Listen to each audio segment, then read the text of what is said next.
growing up in Sheffield, I grew up in a family that would have regarded it as deeply pretentious to turn down a knighthood, and even more deeply pretentious to use it, right?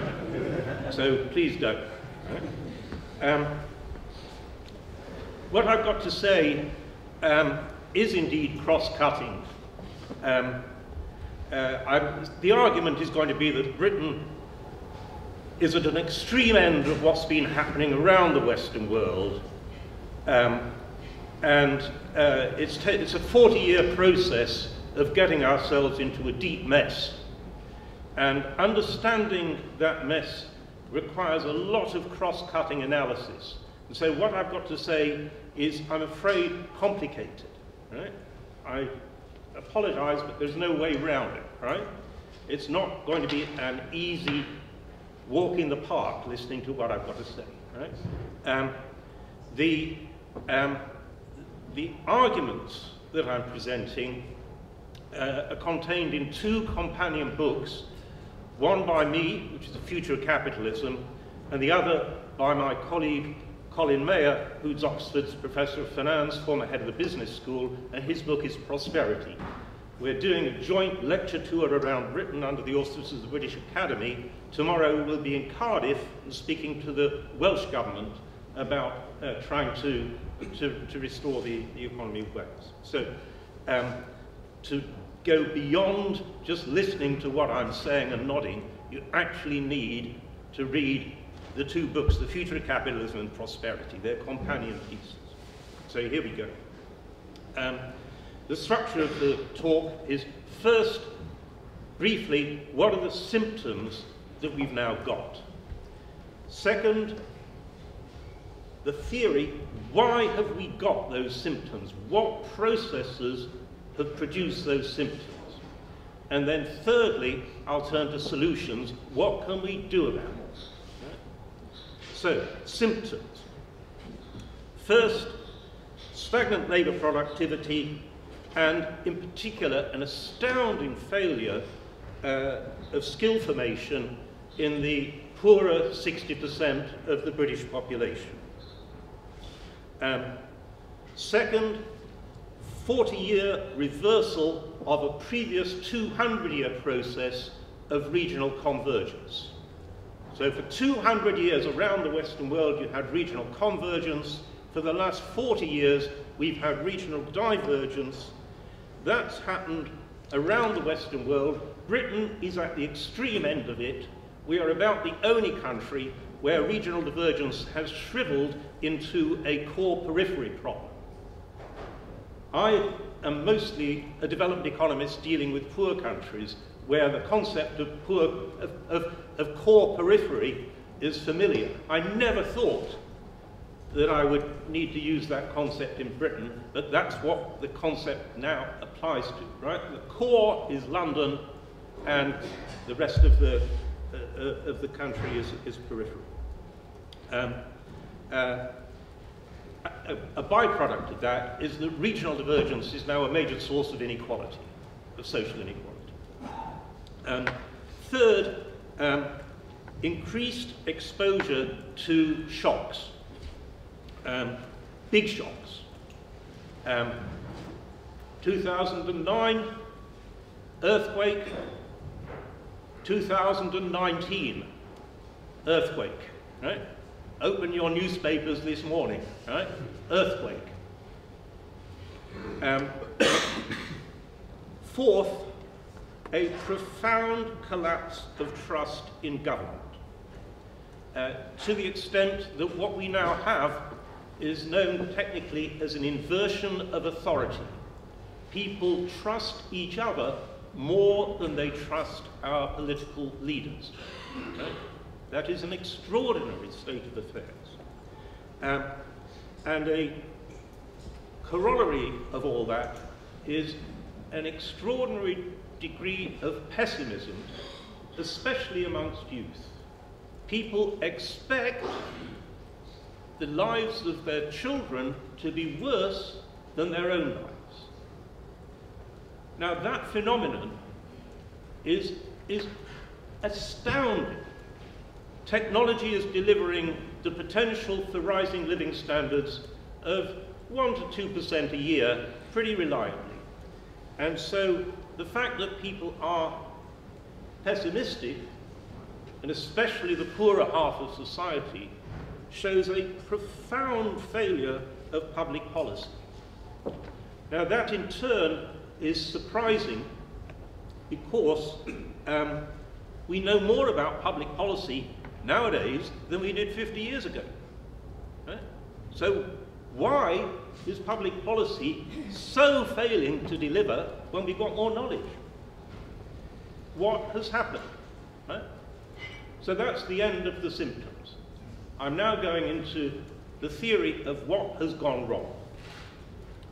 And since this is a productivity network, let's start with a statement about productivity.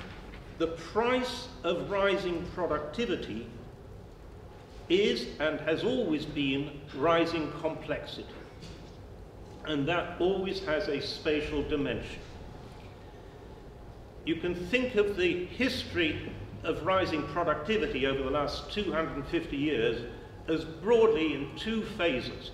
Phase one, rising productivity was through doing the things that were not obvious, but were actually fairly straightforward, and that is scale and specialization. That is the miracle of productivity that I work on in my day job, trying to transform poor countries into middle-income countries. What they need is urbanization, scale, and specialization. That's what happened in Sheffield and the other cities of the north of England 250 years ago. The first factory on Earth is 10 miles from here. It is now a World Heritage Center. Quite justified, this, right? What spatially happens when you concentrate people in a city and you do scale and specialization in factories and clusters of factories is the productivity profile of the city in cross-section looks like that. The nearer you get to the center of the city, the higher is productivity, and it gradually falls away at the hinterland. And that move from flat to that is the productivity growth you get from scale and specialization. Right? Straightforward. We're now in phase two of the rise of complexity as the price paid for productivity. And phase two is about knowledge and innovation, not scale and specialization. That sort of complexity, the knowledge and innovation economy, that sort of complexity brings with it three consequences, three corollaries. And I'm going to go through them in turn and spell out what it implies, what is needed to cope with it, and then contrast what we need to do with what Britain has done. So, the first thing that complexity brings with it, when it's knowledge complexity, is a rise in the ratio of tacit knowledge to codifiable knowledge. Huh? Here, for those of you who are academics, the work of Nightingale nails this. Huh? If you've got an increase in tacit knowledge relative to codifiable knowledge, what do you need to do by way of the structure of decisions? Who has to be taking the decisions? If it's all codifiable, you can take all the decisions centrally. You just set a load of rules. Do this. As tacit knowledge increases, you have to decentralize power of decision to the people who have the tacit knowledge. Right? This is clear enough once you spell it out, right? If you are going to decentralize the power of decision to people who have the tacit knowledge, you are going to have to trust them. The only way you can safely trust them is if they internalize the objectives of the organization or of the nation, depending on what level of organization it is.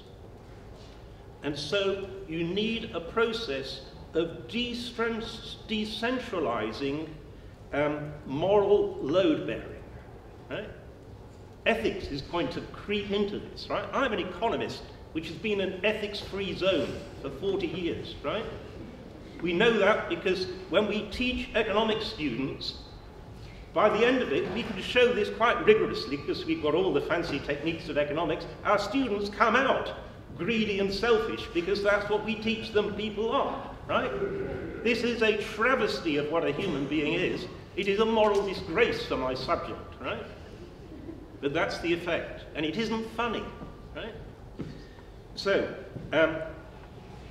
you've got to trust people. The only way you'll trust people is if people are morally load-bearing. That means they are capable of bearing obligations, both as individuals who have the tacit knowledge and in the key organizations that human beings build for purpose larger than they can achieve as individuals.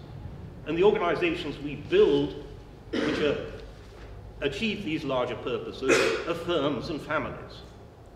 And so, with the rise of tacit knowledge, you have to decentralize moral load-bearing to families and to firms.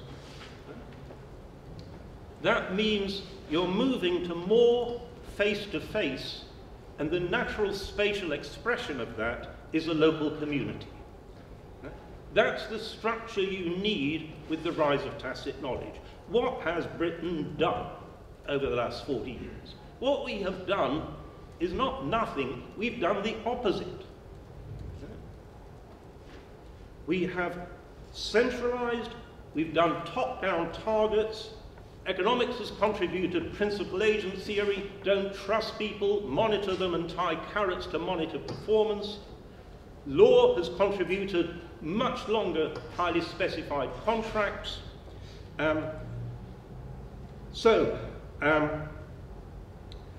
What we've got is obligations floating upwards to the state, being moved away from individuals, firms, and families. We see that at the level of the individual. There is a survey, an annual survey, the Jobs and Skills Survey, which has asked the same question in Britain for the last 25 years. Essentially, have you got enough autonomy to do your job properly? 25 years ago, most people said yes. Now most people say no. There's been a 40% decline in yes over the last 25 years. A huge loss of trust in individuals and the autonomy that people need to use that increase in tacit knowledge. Huge loss of moral responsibility from firms, the dogma of maximizing shareholder value that crept through business schools. Shameful. The result of that is a massive loss of knowledge. Remember, with the rising complexity, more knowledge is shifting to tacit knowledge, and what Britain has done is throw that away. So that's the first consequence of the rising complexity. Second consequence is the knowledge complexity produces greater and greater interdependence. Interdependence comes with a price, which is fragility. And we know from biology how you cope with the fragility that arises from interdependence. Here I'm looking at the work of the very eminent biologist David Sloan Wilson. And the answer is you need decentralized decision units, not individuals, but a sort of meso level of organization where you decentralize and you build in redundancy. So decentralized decisions and built-in redundancy. I used to have a chair at Harvard, and Harvard prided itself as being the most decentralized university in America. It's also the best, right? But I had to tell Harvard, you think you're decentralized? You've not seen anything. Come to Oxford, right? Oxford is a phenomenally decentralized university, and as for built-in redundancy, we've got it in spades, right? It's the sort of nightmare organizationally, if you tried to plot it, that any centralized bureaucrat would say, we've got to tidy this up. And periodically we get a vice chancellor who tries to do it, and so far they've never got away with it. But, you know, we are at the moment #1 university in the world. Decentralization and built-in redundancy makes you very resilient. Highly centralized organizations, if you've got a lot of complexity, are very vulnerable. We've learned that from biology, because biology, the highly centralized things didn't survive. Right? They got eliminated by evolution. So what has Britain done? Well, we've got the most highly centralized government in the OECD. We've also got the most highly centralized firms in the OECD. Why? Because we have uniquely destroyed the decentralized, localized organizational form of the firm, which is the family. Okay? We are speaking in Firth Hall. Why is it called Firth Hall? Because a family called Firth, which was big steel makers, endowed it. Because having made their money in Sheffield, they felt obligations to Sheffield. And so they paid for the founding central building. Right? That's what local families do, right, around the world. I used to think that America was at the extreme end of market capitalism. It isn't. It's Britain, right? When Kraft, the big conglomerate, decided to move into chocolate, Kraft is an American firm. There were two big American chocolate firms, Mars and Hershey. It could have gone for either of them. It knew it hadn't a hope, because they both had blocking family holdings. And so what did it do? It went for the most famous family firm in Britain, Cadbury's. Why? Because the City of London had stripped ownership from the Cadbury family and diffused it across the bankers, who promptly made their quarterly killing and sold it to Kraft, which is hell-bent on destroying it. So, we have moved to an extreme end of high centralization, both in families, both in government and in business. The consequence of that, because of the rising complexity, is much greater vulnerability and so much greater exposure to shocks. What do we need to do in addition to decentralization? We need, if we're exposed to shocks, we need social insurance that works nationally. What are the underpinnings? We know the mechanics of social insurance. What is the underpinning of social insurance?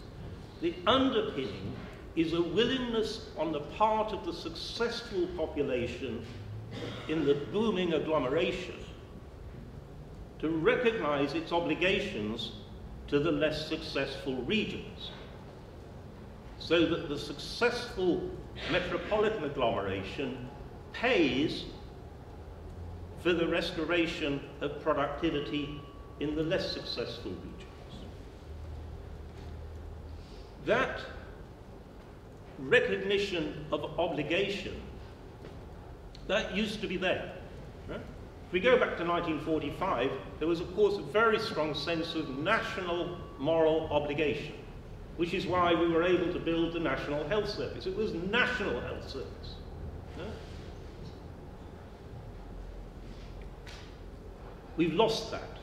We've lost that sense of moral obligation on the part of the successful metropolis. let me quote you a very, very astute and accurate commentator metropolitan commentator on the perception of the provinces from London. And this is Janan Ganesh. And he describes the view of the rest of Britain from London. What he says is, it feels like being shackled to a corpse. Shackled to a corpse. You hear the empathy, you hear the hopeful, you hear the sense of obligation to the rest of the country, right? If he'd said that about one of the metropolitan pet victim groups, he would have been out of a job in 2 days. Right? Instead, there he is. He's moved from metropolitan London to metropolitan Washington. Right? So that is the loss of obligation on the part of Metropolis. That remark would never have been said 50 years ago. So why has the metropolis lost its sense of obligation? And there are two processes. One is that with the rise of high-skilled wages in the metropolis, capturing the rents of agglomeration, which I'll be talking about a little later, with the rise of the high-skilled wages, at some stage, and I've modeled this formally,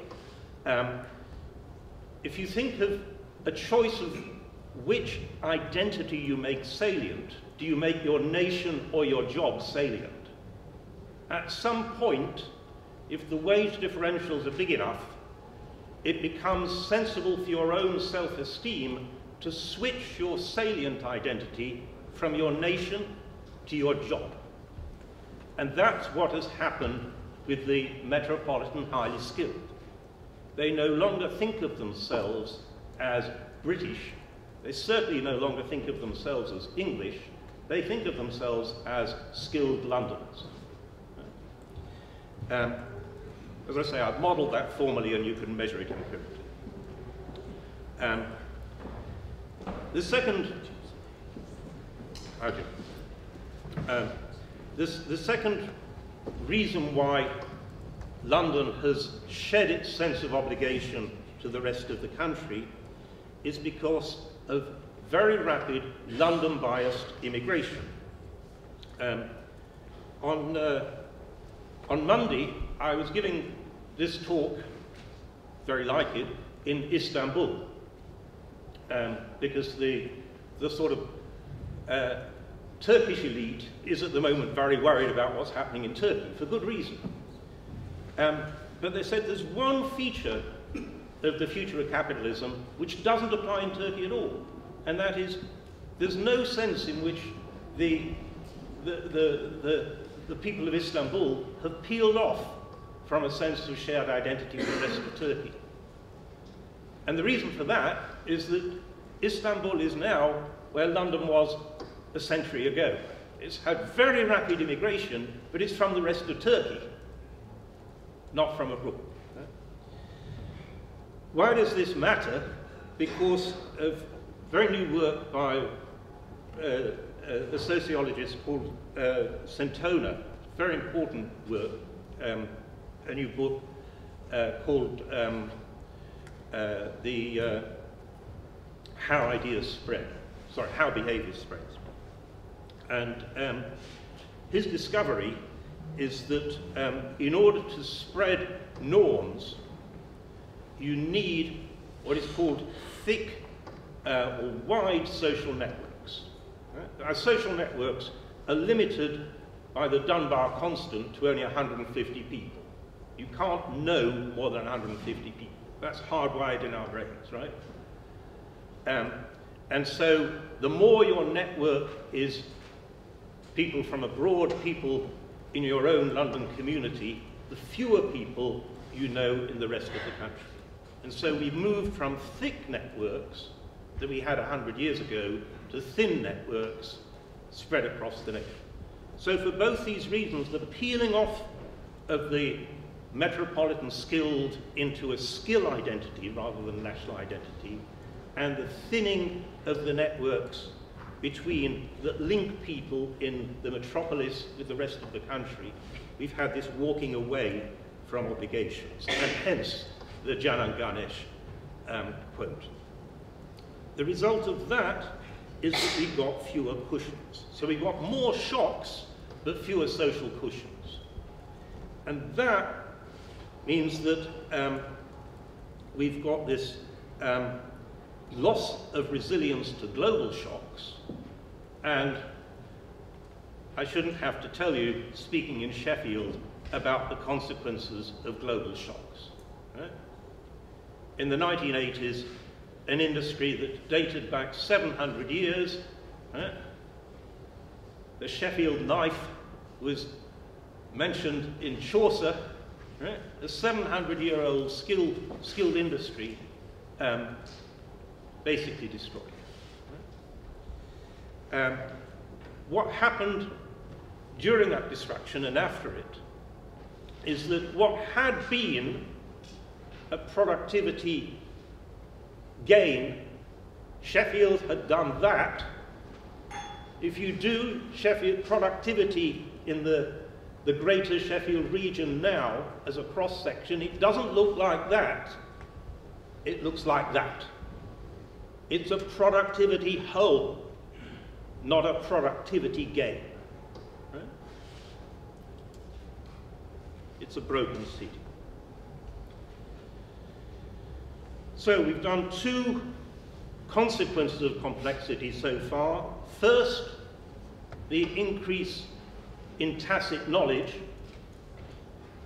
how you would handle that, and the fact that Britain, by centralizing, did exactly the opposite of what was needed to harness that tacit knowledge. And secondly, we've done that complexity makes you more interdependent and therefore more fragile. What you would need to do in order to cope with that fragility, which is the decentralization, and how Britain has done the opposite.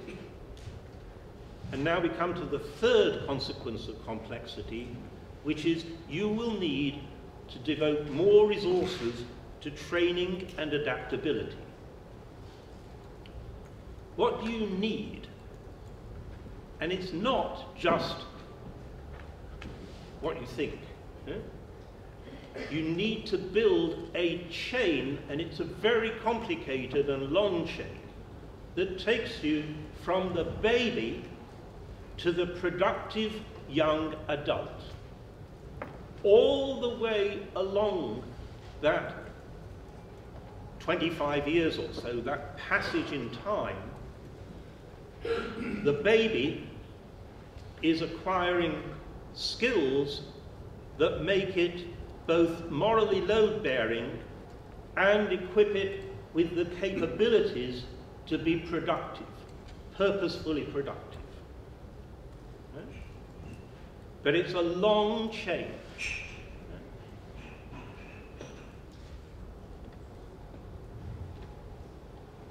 You socialize people into purpose, you equip them to be productive, and you make them morally load-bearing, and you have firms that are producing jobs which are themselves can use people who are morally load-bearing and have the pertinent skills. Right? What has Britain done? Well, we have the best universities relative to our population in the world. Right? We are astoundingly good at university education. Yeah? And that takes the third of the population which is particularly gifted in cognitive skills and equips them for further cognitively based skills. And what about the other two-thirds? I would argue that we're significantly worse in equipping the other 2/3 of the population than we were 50 years ago. Our apprenticeship system has fallen apart. Our family structures are much weaker. Our schooling system is not performing well. It is a shocking story that juxtaposes the extraordinary capability that we've got in our universities, which deals brilliantly for kids like me. Both my parents left school at age 12. And yet here I am, you know, highly productive, blah, blah, right? It's great for kids like me, and for the 2/3 of the population that's not got those cognitive gifts, Britain is a terrible place to be. So, that's the critique. That's the trying to understand why we have got the symptoms that we've got. And now, in my last few minutes, 10 minutes, I'm going to turn to the solutions. And the solutions are in two stages. We know what success looks like, but we don't know how to get from where we are to success. So first, what does success look like? Well, it looks like localized knowledge clusters, and it has 4 components. First, it has firms which are individually purposive beyond profit, which are locally rooted, and which are locally organized together as a business community. It has a tertiary education sector which is equipped to do 2 things. One is train in firm-appropriate skills for the locality. And the other is to do research which is firm-appropriate for the frontiers at which those firms that are in the locality find themselves. So it's both a training agenda and a research agenda for the tertiary education sector. Third, you need a local government which is empowered with authority to act, which is focused on future productivity, helping firms in the community, in the locality, and which is socially what I call social maternalism. To understand social maternalism, you have to read The Future of Capitalism. It's a contrast with what we've got, which is social paternalism, which is an authoritarian attempt to regulate schools, to regulate families. We need to help schools and families, to trust them, to equip them and empower them, not to boss them around. Right? That's the switch from paternalism to maternalism. So we need firms, we need tertiary education, we need local government, and above all, we need all 3 to cooperate. Is that fanciful? No. I just, last week, did a lecture tour around Germany. And Germany, The Future of Capitalism is a bestseller in Germany. And unfortunately, that's a shame because Germany doesn't need it. Right? Germany's got this decentralized structure of many, many cities that are very successful, active local business communities, working with empowered local government, and working with the local education system. Within Britain, where would you find that? Edinburgh. By chance, Edinburgh has a lot of devolved local government, thanks to the Scottish independence movement. It has a very active university, which for 50 years has focused on trying to equip that local business community with the training and research that it needs. And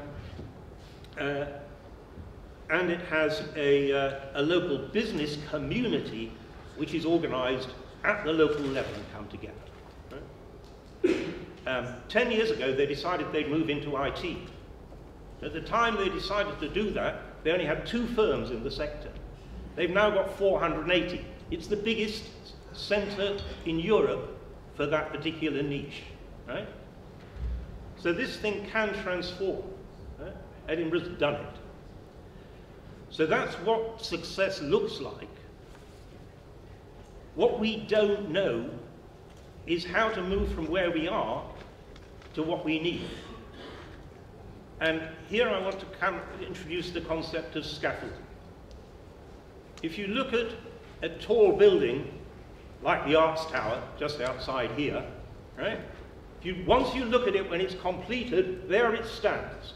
Right? It is a locally stable structure once it's built. You look at it, you can admire it, and you learn nothing about how to build it.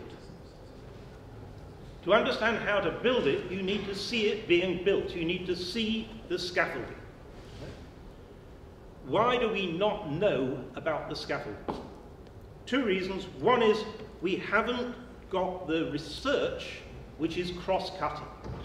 Our research is ludicrously siloed into academic disciplines that froze up in the late 19th century. You need to get out of your discipline. That's why I gave up my chair in the Department of Economics, where I'd had for decades, and I moved to the Public Policy School. That's why Colin Mayer is in the business school. Right? We've moved beyond our narrow disciplines. Right? But the deeper reason why we don't know is that it is unknowable. And the reason it's unknowable is that these are transformations from a unique situation, and once you've transformed, you've done it. And so they are unique events. And all unique events involve radical uncertainty. The Keynesian concept, radical uncertainty. Faced with radical uncertainty, what solutions are there? What should you do in the face of radical uncertainty? Not give up. Right? What you should do is the following. First, you need a clear commitment to a goal. Right? You may not want to know what to do, but you've got to make an irrevocable commitment you're going to do it. Think Draghi. Right? What does he say? We're going to save the euro. Right? In my opinion, not a particularly noble cause, but we're going to save the euro. How do we do it? Whatever it takes. Right? What people understood from that was that Draghi was going to use all his powers. They didn't know what powers he got. He didn't know what powers he's got. He was going to push his powers. Right? The markets immediately settled down. Right? So, whatever it takes. Then combine that with an admission of ignorance. Right? Whatever it takes, admitted. We don't actually know. Right? And then you experiment and you evaluate. It's that package. Commitment, experiment, and evaluation. This is the transformation of China from the crazy ideological certainty of Mao to Deng Xiaoping. What does Deng Xiaoping start with? Two narratives. One is, it doesn't matter whether the cat's black or white, as long as it catches the mice. Yeah? That says, we're not going to be ideological, we're just going to be pragmatic. And then he describes what they're trying to do as crossing a river, fording a river, and you feel stone by stone as you go. In other words, there's no grand bridge, there's no grand national plan. You feel your way as you go. You're going to learn by experiment. And that's the genius of China over the last 40 years. Decentralized, experiment, evaluate. And the further thing is, you need to decentralize finance. Germany has decentralized finance at the local city level. Britain doesn't. That's a decision of the Bank of England at the end of the 19th century to centralize, which was the wrong decision. We should have done what Germany did. And then finally, if you don't know what to do, look around and learn from others. let me go back to this idea of the chain of going from the baby to the productive adult. In the early years, the country that gets it right is France, the école maternelle. Right? Everybody goes to them because they're free, they're standard, and so the poorest children go and get socialized. Then, once you get into the education system, what's the country that does it best? Finland. Right? They're right up there, neck and neck with Singapore. Right? What does Finland do? The exact opposite of what Britain has done. Trust teachers. Decentralize authority to teachers. Right? Make teaching prestigious and decentralized. Right? What next? Vocational training. Where could we learn from there? Switzerland. Right? 60%, the Swiss have got a top 10 university, just like Britain has, right? 60% of the Swiss population doesn't go to university, they go into vocational training. It's equally prestigious. You can end up as chief executive of Swiss Bank through vocational training, 4-year courses, paid, wildly expensive, half the money paid for by firms who therefore make damn sure that when people come out, they're employable. And finally, what can we learn about clustering firms, attracting firms into a cluster? Ireland. Ireland's been doing this incredibly successfully for 50 years. Learn from them. Right? And finally, 2 techniques. New narratives. Anything which is involved in radical uncertainty, we know that decisions will not be taken in the face of radical uncertainty. People freeze up. We can actually measure this empirically. It's called ambiguity aversion. This is the big failure with neoclassical economics, incidentally. It dismisses ambiguity aversion as just a bias of idiots. There's very recent research showing that actually the more sophisticated the decision taker, the deeper is ambiguity aversion. Right? So firms are even more ambiguity averse than individuals. How do you get round radical uncertainty? You coordinate around a narrative. Narratives are always, in some sense, approximations. But as long as a whole group coordinates on a narrative, they feel safe. They feel safe enough to take a decision. That applies in spades in the financial community. That's the Akerlof-Schiller thesis, both Nobel Prize winners. Right? Their diagnosis of the 2008-9 crash was the story is the story. The story that financiers were telling themselves in the run-up to that crash, that's the story. It was a false story. Now, the peculiarity of spatial narratives, they're a special subset of narratives. And the peculiarity is that over a wide range, they are self-fulfilling. If you believe that a city is the city of the future, you will invest there because you'll recognize that other people will be investing there.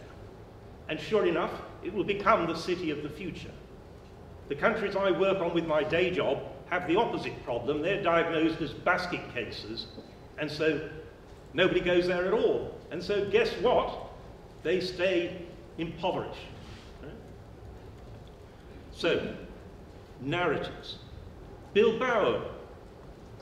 Bilbao, 20 years ago, was the ultimate basket case. A declined industrial city, its industry fallen apart, Basque violence. What happened? Guggenheim Museum.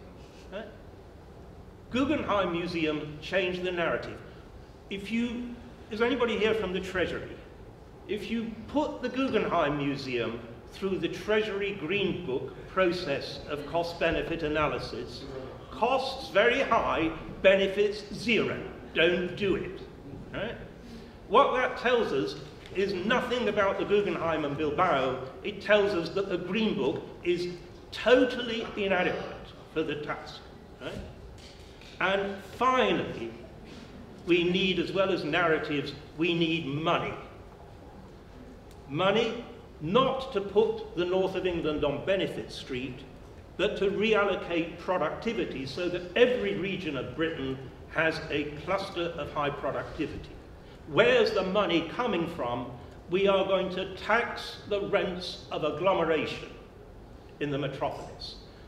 They are virtually untaxed. We are going to tax them. And let me end with a new narrative. London is the new oil. Thank you very much.